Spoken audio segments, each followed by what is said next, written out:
Greetings, YouTube. This is a growing trend in the game, right? So first with offers, including what we saw today with Cavalier and Thronebreaker players with a unique Tier 2 Alpha Catalyst bundle that put the price tag of them at $10 a piece, plus a very small amount of gold and a relatively small amount of Tier 5 basic Catalyst fragments, but also with important updates. Now, this is what I appreciate about the game.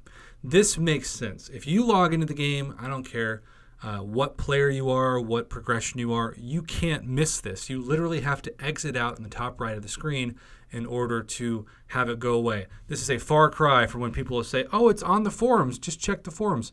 I know a lot of people who don't know how to get to the forums, nevertheless, where to go to find it. This is, again, the opposite of that. It's Kabam being on the forefront of communication and transparency, and we appreciate that as a community. So, greetings, Summoner. Due to an issue earlier this month, we are slightly returning the Bifrost Gauntlet side quest. The final Tier 10 will have an entry limit of 7 with no Raven's Feather cost effective immediately. This should ensure that summoners who are able to complete the 10th tier will still have the ability to gain all intended rewards. Thank you for your patience and support, the game team. Now, I would never try to take credit for this because Lord knows Kabam doesn't watch my videos and has no interest in what I say, and honestly, that's probably for the best. But I did suggest when we were discussing this issue on my channel a couple days ago that the best way to make sure that everybody could catch up is just to limit entries so that those of you who have maybe already had, say, 7 entries into Tier 10 because of the server issue with the combination of the double Uru and even double feathers, you maybe are all over or maybe close to being over your limit. Maybe you've already done 5 out of 7, 7 out of 7, I don't know. But basically, the side quest for them is going to be mainly Tier 9, I guess, if they get more feathers. But also, it's interesting because it says the final Tier 10 will have an entry limit of 7 with no Raven's Feather cost.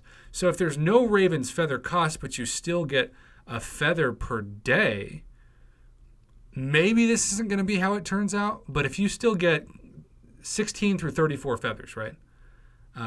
Maybe, just maybe, you're going to be able to run Tier 9 more. And that's still going to be great rewards.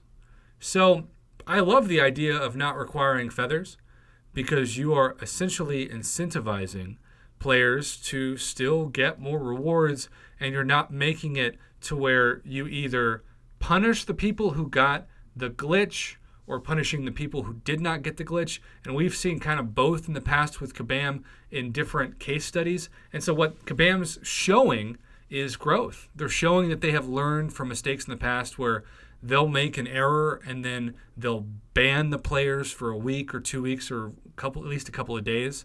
Not in this case.